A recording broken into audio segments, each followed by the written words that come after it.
equilibrio, por ejemplo, que permite que el gerente general de República FAP, un tal Romín Silva, gane 690.000 pesos por mes. Sí, escuchaste bien. Eso equivale a 39 jubilaciones mínimas. Esa que gana un trabajador, una doméstica, un trabajador de comercio después de laburar 30 años. Claro, para estos tipos eso es el equilibrio. Ese es el equilibrio que ellos defienden. El equilibrio de que ellos se la lleven toda mientras vos no tenés para llegar a fin de mes. Obviamente, el salario de Romín lo pagás vos, entre otros, con la comisión que te cobran por administrar tus ahorros mes a mes las AFAP. Es decir, para que te paguen 2.000 pesos de jubilación, como a 2 de cada 3 uruguayos que están jubilados por la FAP, vos le tenés que pagar a Romín casi 700 palos. Por más que Romín, el Papa, Gandini y la Reina Isabel salgan a hablar, vos y yo sabemos que eso está mal y que eso no es equilibrio. Equilibrio es que los que estén más jodidos puedan estar un poco mejor. Entonces, vamos a pensar en nosotros, vamos a equilibrar un poquito la balanza. Firmá la papeleta, meté una.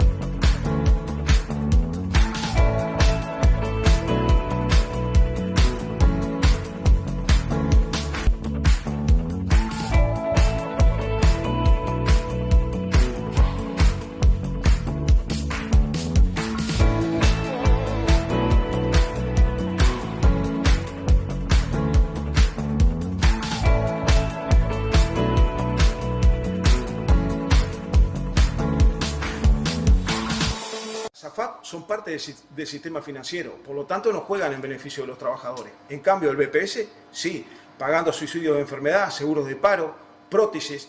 Por lo tanto los trabajadores de esta imprenta firmamos y en octubre ponemos la papeleta. Mete una, a firmar tu derecho, mete una,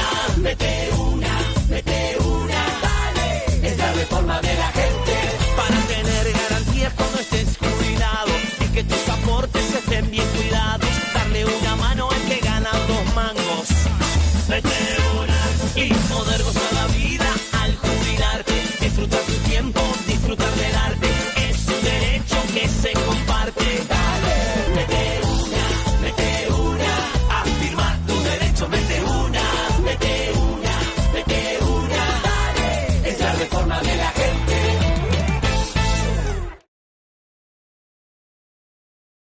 Que no es directa, me refiero, no soy parte del monte. Está bien. Trabajo en el tema de seguridad social, básicamente con ATCS. Bueno, estamos en contacto con Antonio Elías, que él en alguna medida se va a presentar. Me estaba aclarando, porque yo lo tenía incluyéndolo también en la organización MONDES, Movimiento Nacional en Defensa de la Seguridad Social. Pero qué mejor que se presente él, sus títulos y la actividad que creo que tiene de muchas décadas relacionada con la Convención Nacional de Trabajadores. Bueno, es difícil presentarse, pero soy magíster en economía, fui docente universitario en la Facultad de Ciencias Económicas desde 1985 a 2017, en mi especialidad de Economía Pública y Economía Institucional, fui secretario de la Asociación Docente de la Universidad de la República, y en ese nivel estaba en el PICNT, en la mesa representativa, como representante de ADUR, y bueno, he trabajado muchísimos años en desarrollo productivo, posteriormente trabajo asesorando sindicatos, la Asociación de Trabajadores de la Seguridad Social, la Confederación de Organizaciones de Funcionarios del Estado, los compañeros del Correo, SUTEL, en fin, muchas.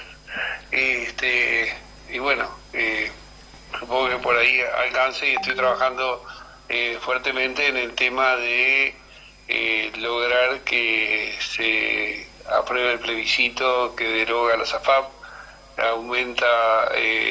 reduce la edad de retiro a 60 años y aumenta las jubilaciones mínimas igualándolas al salario mínimo nacional.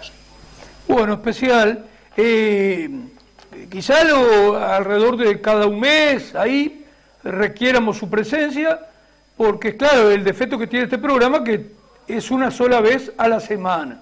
De las conversaciones previas que teníamos, nos interesaba en esta primera entrevista con usted abordar lo referido, digamos, a la construcción de un país más productivo y que, si es posible, fuera buscando la presencia del pleno empleo en nuestro país.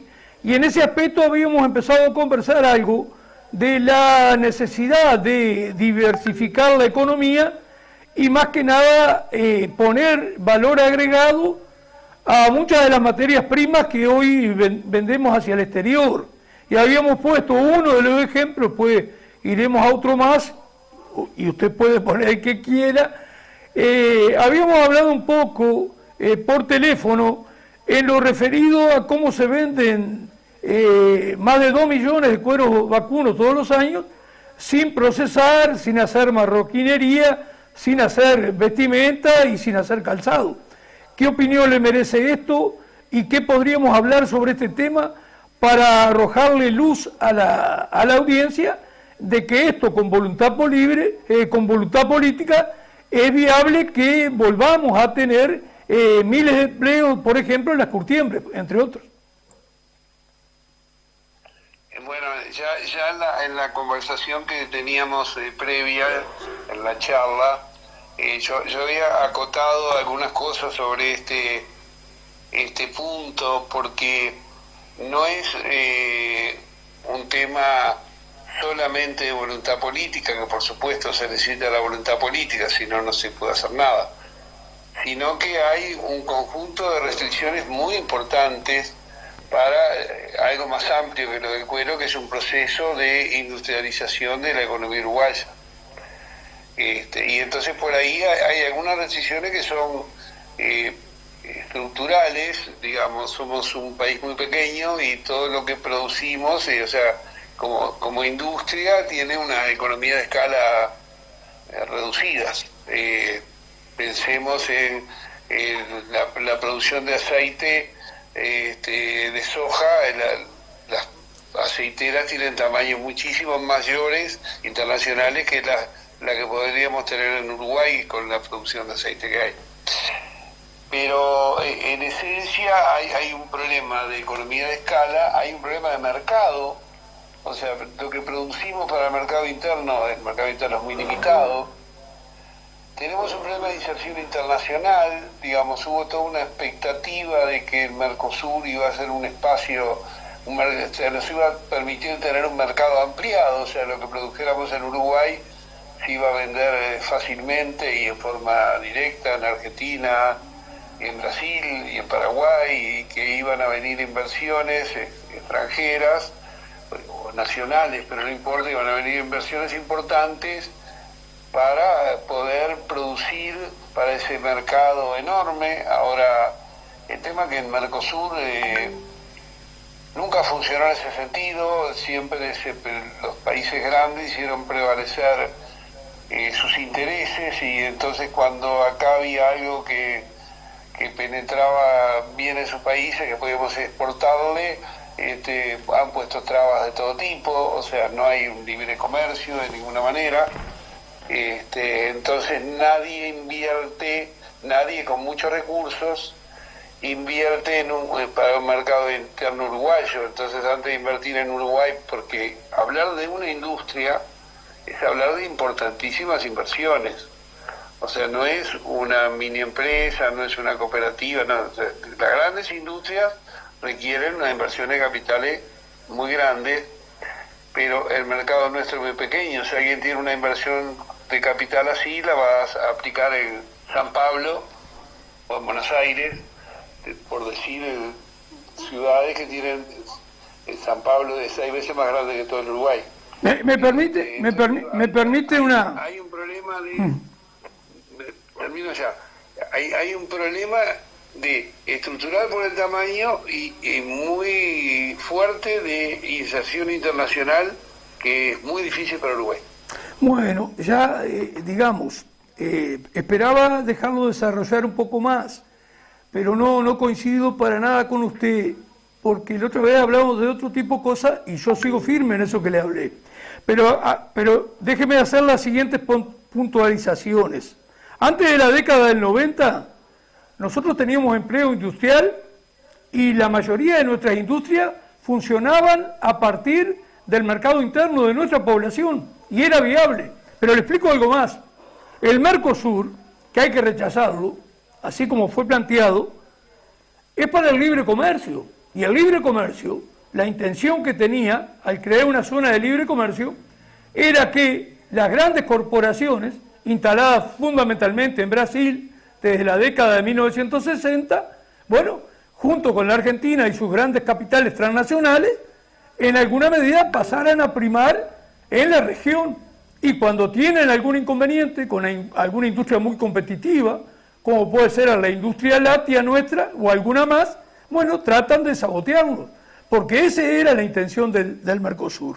Ahora, nosotros, por ejemplo, tenemos una industria que en líneas generales, más allá de la colaboración de Venezuela, a partir de su banco, el Bandes, como en vidrio, fracasó por no llevar el envase de vidrio para todo tipo de recipiente que contuviera líquidos, hasta a nivel farmacéutico, ni hablar todas las embotelladoras de refresco y agua. Bueno, si el vidrio, que hay que imponerlo, y eso es lo que piensa la Unidad Popular Frente de Trabajadores, si el vidrio se produce para todo lo que precisa el mercado interno, una industria del vidrio de nosotros, solo para el mercado interno, es totalmente viable.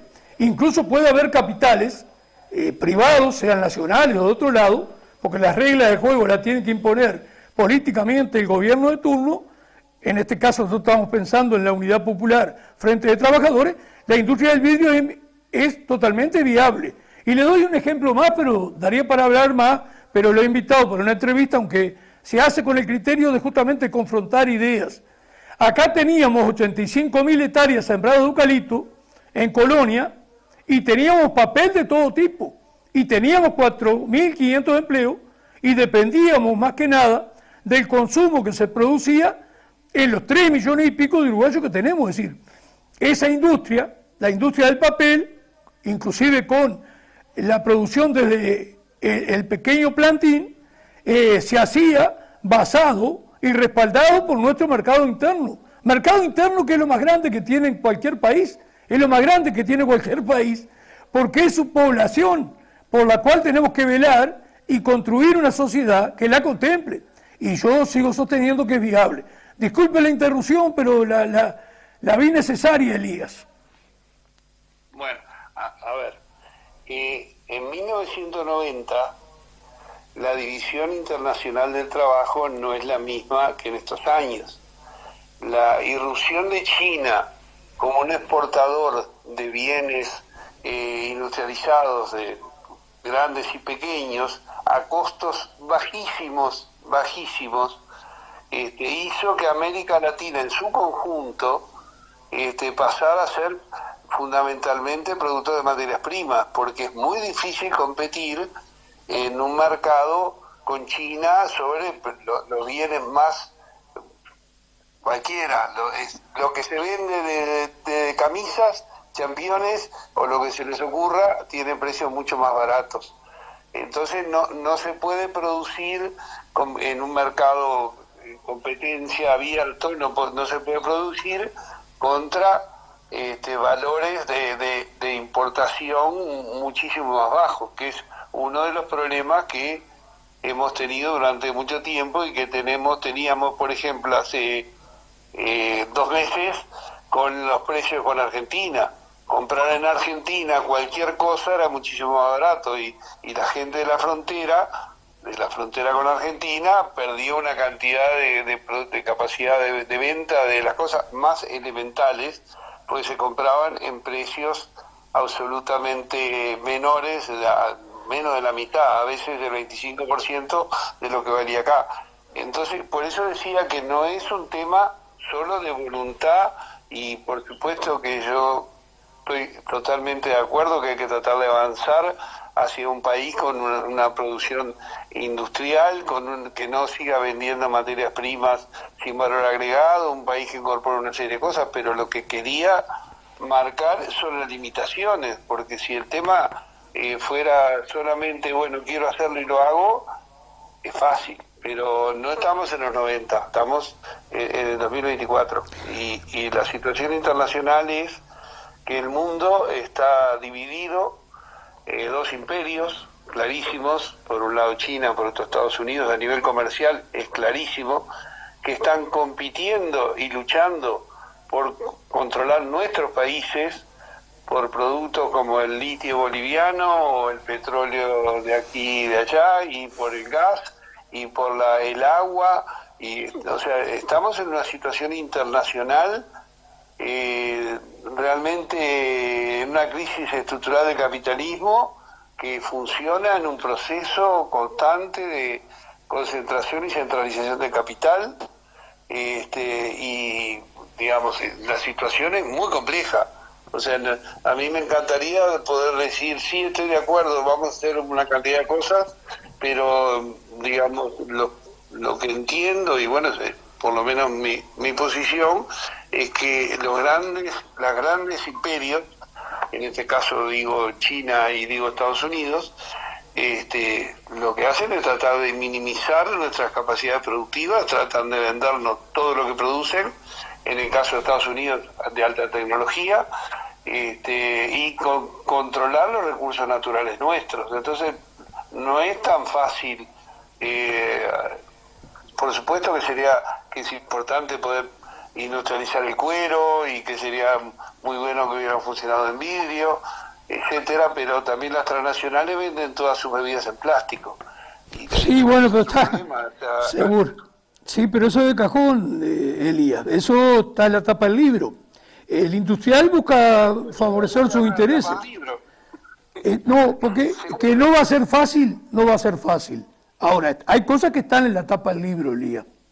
Hay cosas que están en la tapa del libro. Yo no tengo título ninguno, pero tengo 57 años de militancia política dedicados justamente a no entregar nuestro país, a defender nuestra soberanía y a construir un país viable básicamente sobre el mercado interno. Ahora, ¿qué pasa? Usted me habla de costos bajísimos de China y costos bajísimos que hay en muchos lugares. Pero claro, lo que hay es una política también de apertura indiscriminada. Se ha eliminado la palabra proteccionismo de los labios de muchos uruguayos. Se le ha establecido al pueblo, que no hay otra opción que ponerse a competir. Y yo creo que no, que hay opciones que no son competir. Si Europa y otros países que desde el punto de vista competitivo, con respecto a todo lo que puede salir del recurso tierra, no están en condiciones de competir con nosotros, no se protegieran, nosotros les estábamos dando la papa, el boñato, la carne en la boca y se lo sacábamos al tenedor cuando quisiéramos y le imponíamos otros precios. Es que los países tienen que luchar por su soberanía. Los países tienen que construir soberanía y no se construye soberanía abriéndose a los mercados mundiales y, como bien dice usted, abriéndose a dos potencias enormes que hoy compiten, por supuesto, por robarle todas las materias primas, todos los recursos que puedan tener todos los pueblos del mundo, porque ese es su cometido. Pero esto tiene que ver con voluntad política, no porque sea fácil, esto tiene que ver con posturas políticas a asumir que no se están asumiendo. Hace años que se acepta la dependencia como una cuestión natural y tenemos que luchar para que eso se naturalice. Nosotros podemos tener un desarrollo industrial como lo hizo el Paraguay del siglo XIX, que fue un ejemplo mundial cuando el imperialismo era Inglaterra. Yo creo que hay que ir conversando estas cosas, hay que entender que tenemos que tener otras posturas y que los mercados internos nunca son chicos, porque el mercado interno es nuestra población, que es lo que más interesa, y a esa población es que tenemos que defender. Por lo tanto, nunca fueron los mercados internos algo chico, porque es a lo que tiene que servir cualquier organización política, cualquier organización de la sociedad políticamente construida, justamente para resolver los problemas de cada uno de nuestros pueblos. Pero siga nomás lo que pueda decirme. Por supuesto que no tenemos necesidad de competir con ellos. Habrá forma de proteger un mercado interno que es viable. ¿Hola? Sí, estoy esperando que termine para seguir. No, yo terminé. Bien.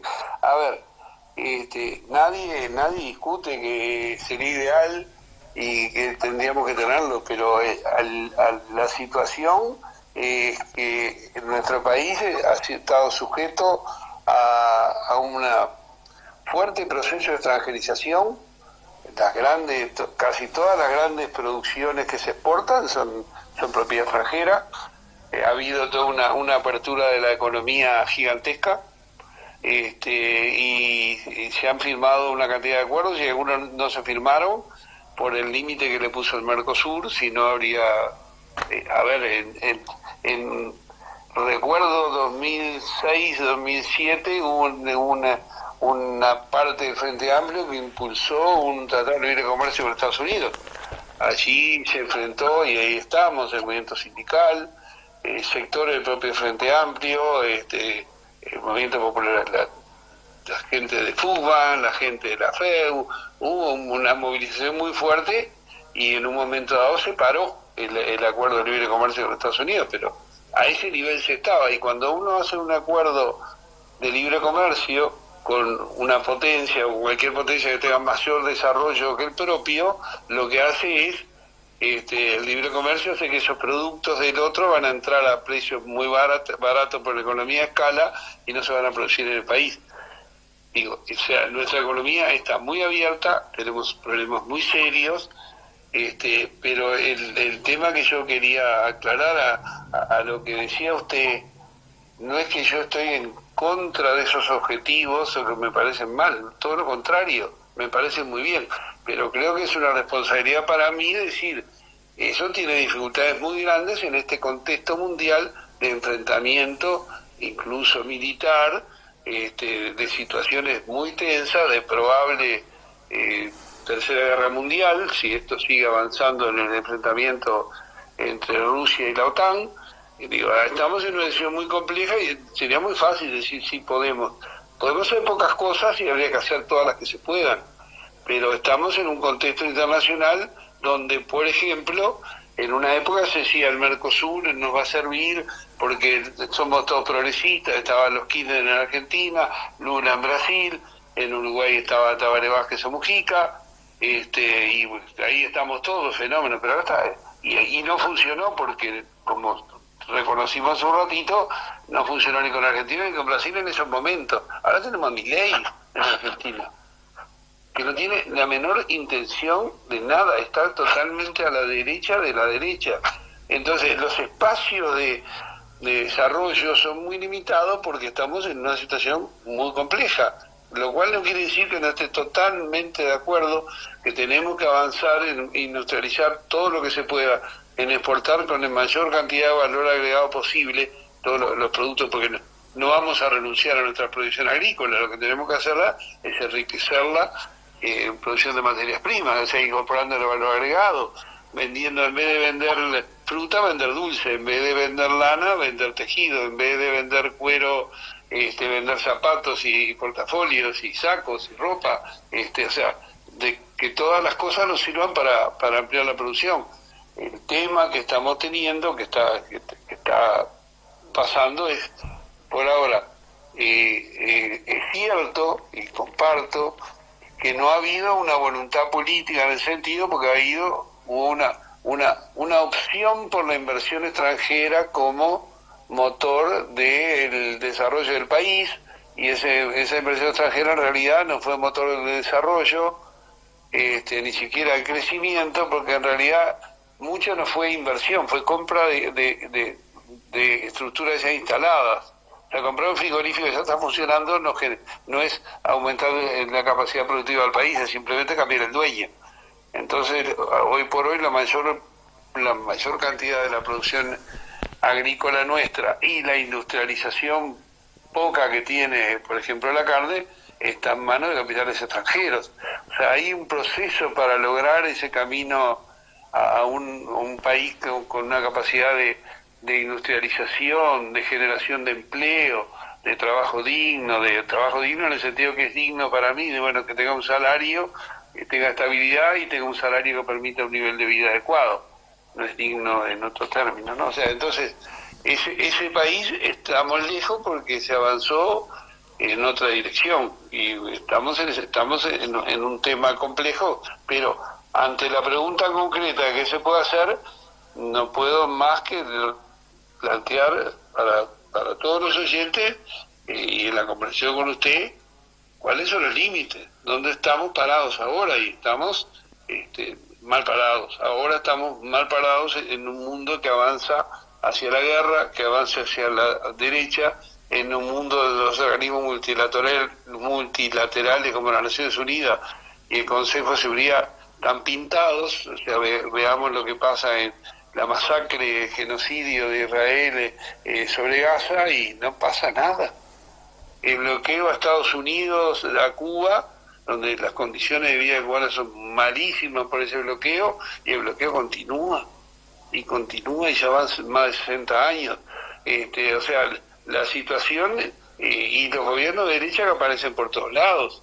O sea, de que a Castillo, que era progresista en Perú, lo borraron. A Dilma y a Lula, a Dilma la juzgaron y la sacaron.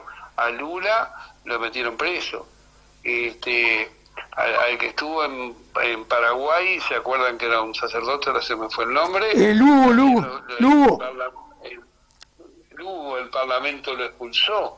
Entonces digo, es un mundo, y además esos gobiernos progresistas tampoco son progresistas, no quiere decir de izquierda, progresista quiere decir algo la nueva derecha en muchos lugares, pero no son gobiernos que tengan un proyecto de cambio de izquierda claro. Entonces el mundo nuestro es un mundo complejo, el continente nuestro es un continente complejo, y nada, no sé si no quise. No, está bien, es un resumen. Yo le agradezco el espacio, espero que se haya sentido a gusto. Prefiero dejar, digamos, esto por acá. Yo considero que el Mercosur fue hecho como cualquier tratado de libre comercio para favorecer las grandes corporaciones, los grandes capitales.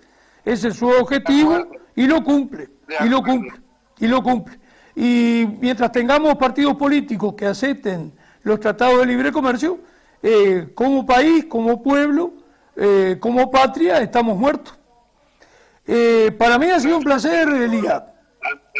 No, permítame, yo enfrenté todos los tratados de libre comercio y fui uno de los promotores clarísimos en la pelea contra el TISA, el tratado que estaba haciendo Mujica en el 2014, 2015, y ahí estuve trabajando fuertemente en eso, siempre estuve en contra de eso.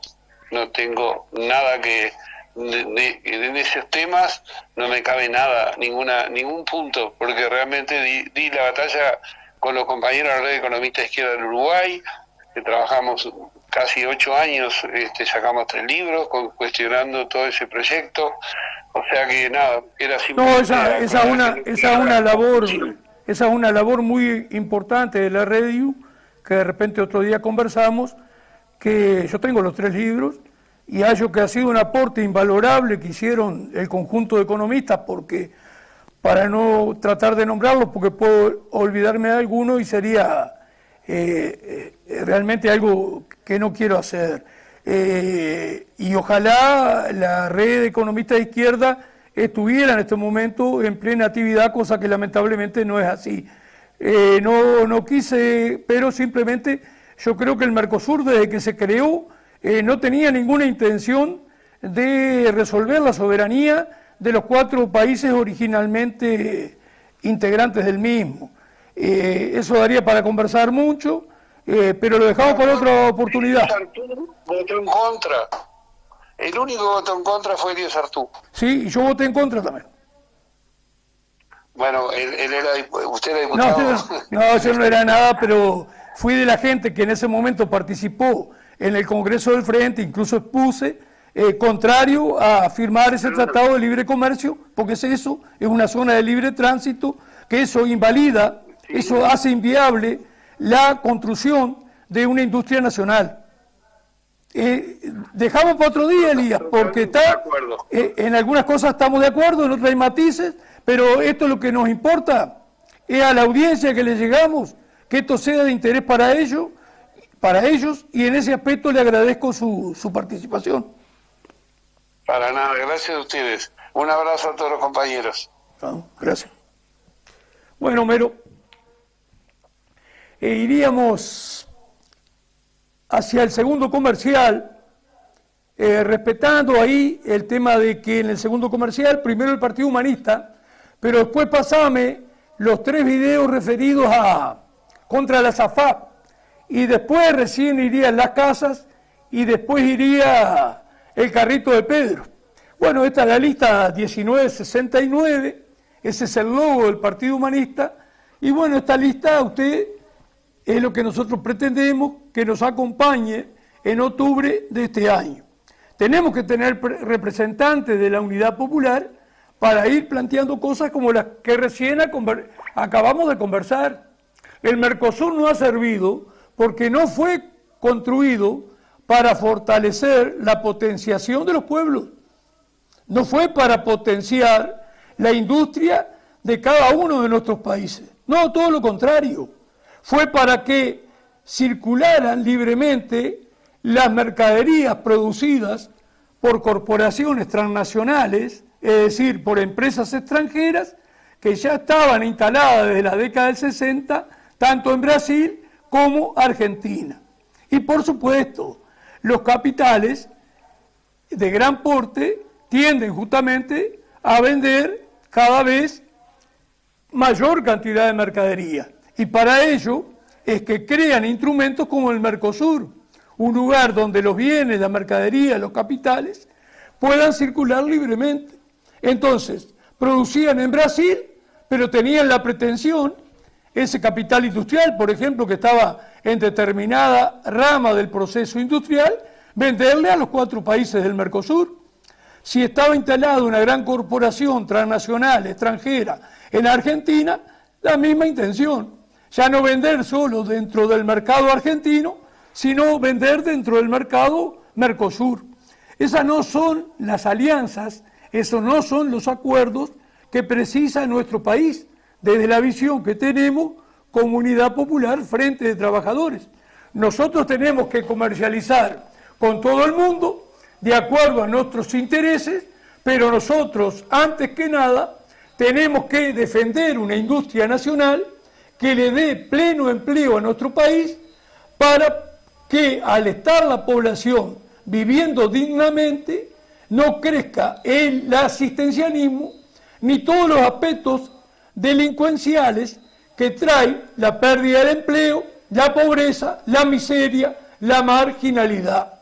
Por todos estos temas es necesario que usted nos acompañe el domingo 27 de octubre, si quiere vote la lista 1969 del Partido Humanista, y si no, cualquier otra lista de la Unidad Popular Frente de Trabajadores, para que crezcan estas voces en nuestro Parlamento y empecemos lentamente a dar vuelta a toda esta realidad, que de lo contrario cada vez va a ser peor.